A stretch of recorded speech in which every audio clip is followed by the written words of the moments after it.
And that sounded like absolute zero, and yeah, that's zero compression. So we have the first one with zero compression, so that kind of makes sense for what I remember, but it's weird.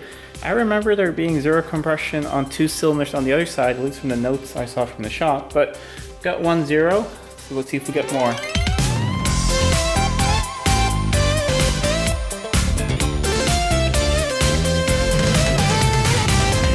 Welcome back to Living with a Classic, and if you're new to my channel, I hope you stick around and consider subscribing. I put out new videos every week on some Jaguar and classic car related content, and in today's video, like you saw, a very cheap and very broken Jaguar S-Type. And I know what you're thinking, no, I didn't get another project car. Well, I will be the one fixing it up, but it's a friend of mine who got it. And yes, he got it very, very cheap, but since I didn't buy it, I'm not going to mention the exact price, but let's say he paid about 20% of what one in pretty nice condition would be worth. And the issue is, it doesn't want to start at all. It has something to do with compression, that's all I sort of know. But otherwise, I don't really know anything about the car. It's nice and rust-free and it's in otherwise really nice shape. But let's just go down and have a look at it and see if we can find out what's wrong with it. And here we are down in my barn, and here's the car. The 1999 Jaguar S-Type with the 4-liter naturally aspirated V8. And before I get a bunch of questions, no, that Caravan in the background is not mine. It's a relative's just storing it here right now. They're fixing up some things. If you see some things around the car, that's just from that Caravan. And I don't really know anything about it. But back to the car here. It's been sitting here for probably 3 or 4 months. I just haven't really gotten a chance to get around to it until now. Before that, it was sitting at a shop outside for a while. So I think it's probably been close to a year since this thing ran. So what I know is that the owner just got out to the car one morning and it suddenly wouldn't want to start. They didn't really do much. It put up for sale. A shop that I know bought it as a parts car because it's in really nice shape. Otherwise, there's absolutely no rust underneath it.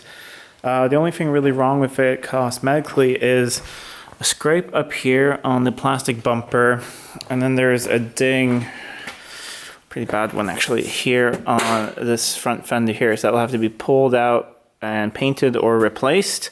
But otherwise, it's in very, very nice condition. Inside as well. Just open up and quickly have a look. Interior is really nice. It's just really, really dirty, but all the leather is in good shape. It's very dirty over there. Headlining is really, really nice. Not sagging or anything. No rips and tears anywhere. Tiny little crack in the wood up there.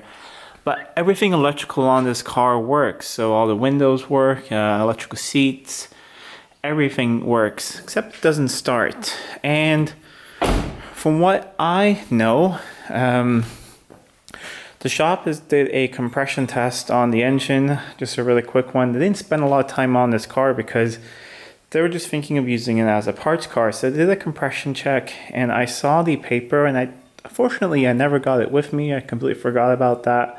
And the only thing I sort of remember is that 2 cylinders on each bank, I believe, had 0 compression. And that's why it wouldn't start. And I believe it was the 2 middle ones on each side. So a friend of mine bought the car, and we said, the price was very, very low. The whole plan is to see if we can get it going, and if not, if the engine is completely toast, he bought it so cheaply that it would be financially okay for me to put a used engine in. So I've talked to a couple places, so I could get a hold of a used engine to put in here, but I think we'll try and see if we can get this thing going. It doesn't have that many miles on it, about 180,000 kilometers. So it's not an extreme low mileage car, but for a car from 1999, that's not bad at all. So I do have a couple of theories of what could be going on.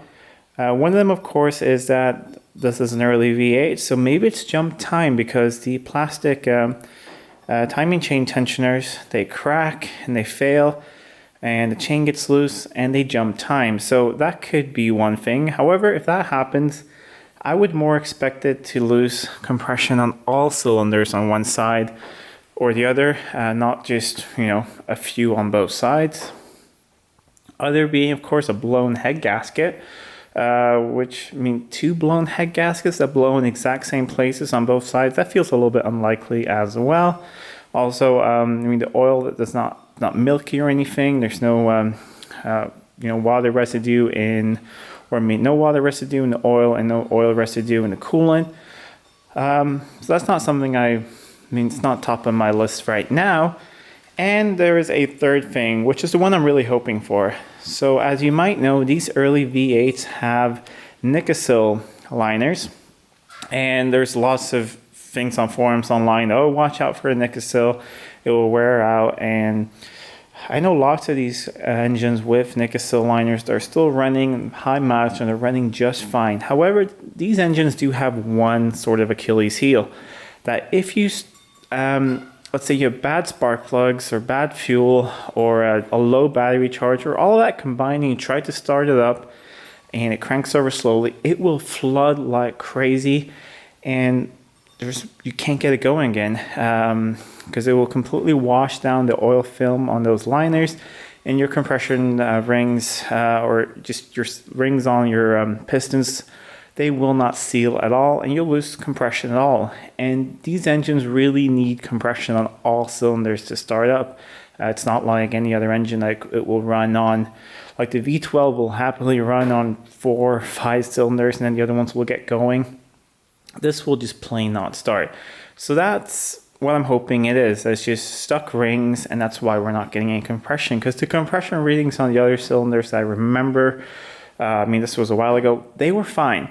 So enough talking about that. What we're going to do is I'm going to get my compression checker, and we'll check compression on each of the cylinders, see if it was the way I remembered. And I'm sorry about that bell in the background. This barn that we're in, it's over on the other side of my property, and there are goats on the outside, and one of them has a bell. So that's what you're hearing in the background. So we'll check the compression. So we'll do it really quickly now. Set up the camera. We'll see what the levels are, and if they're low on some, we'll pour some oil in and see what happens. But I'll set up the camera now, and let's check the compression. Before I hook up the compression tester, I just want to make sure the engine spins over. I've hooked up the battery. It's been on charge, and yeah, that spins over no problem at all. So let's hook up a tester and see what the compression levels are. The car came to me with no spark plugs in it and all the coils removed and set to the side, like you can see. These early V8s are numbered with, this is bank 1 and this is bank 2. So it's 1, 2, 3, 4, 5, 6, 7, 8. And I don't know why, but we're going to start with cylinder 5 here. So crank it over, hopefully get some compression, and then we'll just move on to all of them. So I'll cut this up so you can just see the compression readings for each cylinder. I pulled the fuse for the fuel pump, and with a breaker bar, I'm jamming the throttle pedal open all the way, so the throttle will be all the way open for the test. So I'm going to start cranking over for cylinder 5.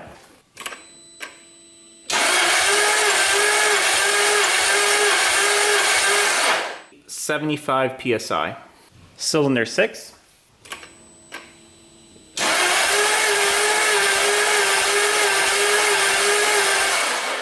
And that one sounded a little bit weaker, and it's only 25 psi. Cylinder 7.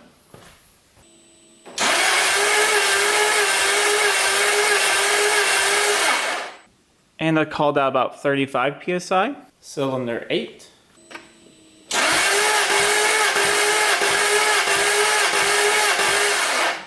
What is that? 120? About 135 psi. That's really good. Cylinder 4.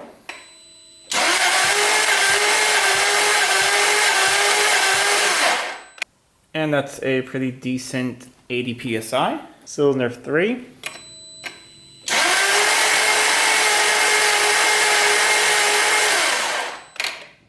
And that sounded like absolute zero. And yeah, that's zero compression. So we have the first one with zero compression. So that kind of makes sense for what I remember, but it's weird. I remember there being zero compression on 2 cylinders on the other side, at least from the notes I saw from the shop, but got 1 0, so let's see if we get more. Cylinder 2.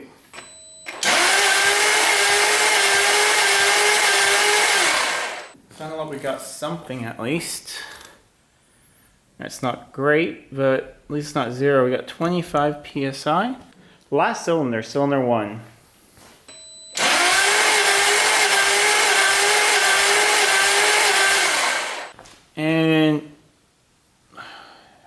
call that, let's class 75 psi, that's really close. All right, so we did the dry test now. Let's have a look at the readings here again. So yeah, we have 75 and 75, 25, 25. So that's kind of odd that they're the same across from each other. This is the front of the car. And we have 35 there, we have 0 there. I actually tried that one 3 times. There's 0. Really good one at 135 and around 80 there. But I think, I mean, if I get it at least 50 or above, it should actually be able to start up, I think. And then let's say if it is stuck piston rings, if I get the thing to start up and I can run it really warm up, hopefully those rings are going to loosen up a bit, and with an oil change and maybe some other fuel additives and stuff, and get them to loosen up. At least we're going to try that. So my next plan was, because I mean, I was thinking of having a lot of cylinders with low compression. I mean, yes, this is low, but I meant 0 as in low. So my plan was to take some, I bought a bunch of cheap ATF, because that is a really thin oil and has a lot of detergent in it. And my plan was to put some down all the cylinders, let that soak in and see what the difference is. But I think we're going to do one thing before that. We'll take the ATF and we'll put just in, let's do just cylinder number 3. Put it in there and do a wet compression test and see if that goes up. Because if that doesn't go up, then I mean it's a valve or something and there's no point in continuing with this. But let's just start with cylinder number 3, see if that goes up, and then if it does, we'll go from there. Alright, so here's the plan. I have a syringe here, it's just a normal medical syringe. Filled it with quite a bit of ATF, 40 milliliters or so. So I'm going to put all of that in there, and I'm not going to test the compression right away because I don't want that, you know, hydraulic the engine, but let's put all that in there. We'll let that sit for a little bit. Put a paper towel in front of there. We'll spin over the engine, so I mean any excess will be just thrown out of there. And then let's hook up a compression tester and see if hopefully we get some reading. If we get something, then at least we know it's, well, I mean, it might still be valves, but at least we know that it's sealing up from the compression. I mean that the valves aren't completely broken and that we're sealing up some from the bottom end. So I'm going to let that soak for about 5 minutes or so. Turn over the engine a bit so that goes through and lubricates, and then I'll be back with the readings. I let that soak for a couple minutes. I spun the engine around with this paper towel just in front of the spark plug hole to catch anything. And the good news is it immediately just shot this away from the hole. So I think there is some compression. I'm feeling positive about this. Hooked up the tester again. Let's crank it over and hopefully we get some reading at least.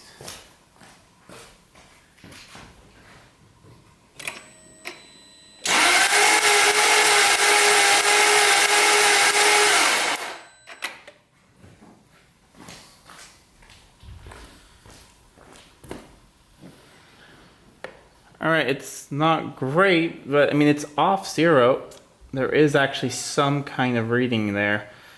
So I'm going to try that one more time. What we're going to do is take out the compression checker and I'll put in just a little bit of oil this time. Not as much as last time, just a little bit to, you know, coat the outside of rings. I'm not going to wait anything. Put the tester in right away, crank it over, and let's see if that makes a difference.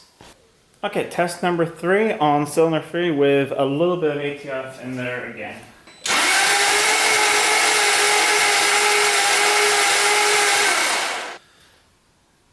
Alright, I mean, same thing here. It's going off the stop, but not very much. So, not really sure what I'm going to do now. I was hoping that it was going to go up. I mean, it's gone up a tiny bit. Could still definitely be stuck rings. It could definitely be damaged valves on that side, but it'd be weird though, just be on one cylinder if something has happened. So I think what I'm going to do is we'll do the ATF thing on all the cylinders, put it in there and leave it for a while. Just fill them up as much as I can, leave it for a while, let that work in there because there's a lot of detergents in there. Hopefully that will clean things up. Spin around and come back and see if we have a change, at least on this side when we have really low compression. And for those of you who are worried about getting this down into the oil, don't worry. If I get decent compression on this thing, I'll be draining and changing the oil before I start it up. So I don't see any problems with using ATF. It has a lot of detergent in it, so hopefully it can loosen up those rings. Okay, just because I'm a little bit impatient and really way too curious, I just did the exact same thing that we did to cylinder 3 on cylinder 2, which was the second lowest one. I mean, there was a low one on that side as well, but it was only 25 psi. All I did was put some ATF in there. I spun around to get the access out. I put the compression tester on immediately. It didn't pour any new in. And we're getting, what's that, like 55 or 60 psi. So more than twice as much just by doing that. So I'm starting to feel kind of confident about this, which, you know, probably just jinxed it. Cylinder 3's got me a little worried, but now I'm gonna I'll take all this out and then I'll fill them all up with ATF, put the battery on a charge again, and let this sit for a couple hours and do its thing, and probably refill it with oil. And just hopefully just soak those rings and get them to free up. It's a few hours later, so I'll let the ATF sit in all the cylinders. Spun the engine over a bit and, you know, try to catch everything with some towels, but it went, you know, pretty much all over the place, but that's no problem. Then I did a compression test one more time right after that, and here are the numbers. So one went from 75 to 160, number 2 went from 25 to 70, number 3 went from 0 to 20, number 4 went from 80 to 160, 5 went from 75 to 200, number 6 went from 25 to 95. Number 7 went from 35 to 95. And number 8 went from 135 to 200. So we definitely do have some progress. And about number 3, I mean, that's not great, but I got it to repeat. So even after I depressurized it one more time, I got 20 again. So it's definitely increasing, and probably not a valve issue then. Not really sure yet. Have to look at this a little bit more, but I want to try some more things because I want to let this sit for about an hour or so. So since this one is pretty bad, I'm going to try something I've never really tried. Nothing to lose. We have some engine flush that I bought for that V6 S-Type a couple weeks ago that had a terrible lifter tick, and then we fixed it. I'm going to take some of that and pour that down into the cylinder and let that sit for a while, because this is supposed to, you know, clear up sludge and anything. So anything maybe stuck there, it will clear up. Who knows? So I will try that. Pour some ATF, I think, down the other ones again that are so low. These ones, these 3, and let those sit for a little bit longer. And we'll come back, we'll do the test again, and we'll see what happens. I mean, if that doesn't work, then the next step is, you know, removing cam covers, seeing what's going on there. But I just want to see how far I can get with just some simple things without having to disassemble the engine. Okay, so we're back here up in the workshop, and it's the next day. I filled up all the cylinders, like I said, with ATF, and that one I filled up, number 3 I filled up with the engine flush, let that sit for a bit. Didn't really do that much. Then I filled the thing up with ATF again, and then I filled all of them up one more time. So been using a lot of ATF here. And I let that sit overnight. You know, spun the engine over the next day. Not that much came out, just a few cylinders, a little bit of it came out. So I think it's, you know, gone past all the rings. So that's what I want. I want it to, you know, go into the rings. And, well, here are the results. Let's start with cylinder 1. Or no, let's start with cylinder 5 over there. So cylinder 5 was at 75 initially, and went up to 200, and then the next day was 200 again. 6 went from 25 to 95 the same day, and 125 next day, so that's nice. 7 went from 35 to 95 to 150 the next day. Number 8 went from 135 to 200, and then 200 again, so that's good. Number 1 went from 75 to 160 to 185 the next day. Number 2 went from 25 to 70, and then 70 again the next day, so no change there. Number 3 went from 0 to 20 to 25, so I mean, it's going in the right direction at least. It's not fantastic, but it's in the right direction. Number 4 went from 80 to 160 to 170. Alright, so these are not great readings at all, but they're a lot better than what I started with. So I have a couple things I could try here. Of course, I mean, the best thing probably just to tear down, you know, into it and see what's going on. But since the car was very inexpensive, we're going to try some inexpensive methods. So I mean, just spent about $6 worth of ATF. And just some time and just charged up the battery. So the one good thing is the battery is in really good shape. The best thing would be to do a leak down test on cylinder 3. My leak down tester doesn't have the correct threads or has a long enough hose to fit down in this engine. So I'm going to see if I can pick up another one or maybe borrow one. It feels kind of silly just to buy one just for this engine. So that really would be the best thing to do on cylinder 3 to see what's going on there. Otherwise, I kind of have one fun idea. I'm going to just pick up a set of spark plugs for this car. Possibly disable the fuel injector on cylinder 3. And start up and see if it runs on 7. Because maybe then it will heat up and the heat from the other cylinders will go over to cylinder 3 and loosen things up. Or maybe it's actually some rust on a valve or something that's just, or pitting. It's been sitting, you know, the elements with no plugs in it, all open. Maybe one of those valves or both of them were open. I mean, not both, but you know, one of them was open. And maybe that's what's going on. So maybe just having that run a bit might help it out. And then, you know, not having a spark plug in there so it can just shoot everything out into the atmosphere. So that's one thing I might want to try. Also, because if I want to delve deeper into this engine, I really need to get it up into the workshop and not down there in the barn. And when I mean up, I really do mean up. It's uphill all the way here. And so it would be really great if it would run, even if it's just running on a couple of cylinders, just so I can get it up here. So I think that might be the next plan. But hey, let me know in the comments down below what you guys think. Do you think it's a complete lost cause, or do you think we can actually save this? Or maybe if there is something wrong with, let's say, a valve on that side, maybe we'll just take one cylinder head off and have a look at that, since we're getting pretty decent readings on the other side. I mean, yeah, they're not perfectly even, definitely not. But I think once you get this running, I think all of the compression levels that's gone up to, you know, around 100 or above, I think they're all going to even out. Because this thing has just been sitting and, you know, the bores have been washed down. So I think once it gets up to temperature and is really run and, you know, a couple of oil changes, I think they're all going to come up. Not sure about number 3, but we'll see about that. But let me know what you think in the comments down below. And if you like this video, please give it a thumbs up, share it with your friends. If you're not already subscribed and you like this kind of content, please subscribe to the channel. It really helps out a lot. And until next time, I'm Adam, and this was Living with a Classic. I'll see you soon.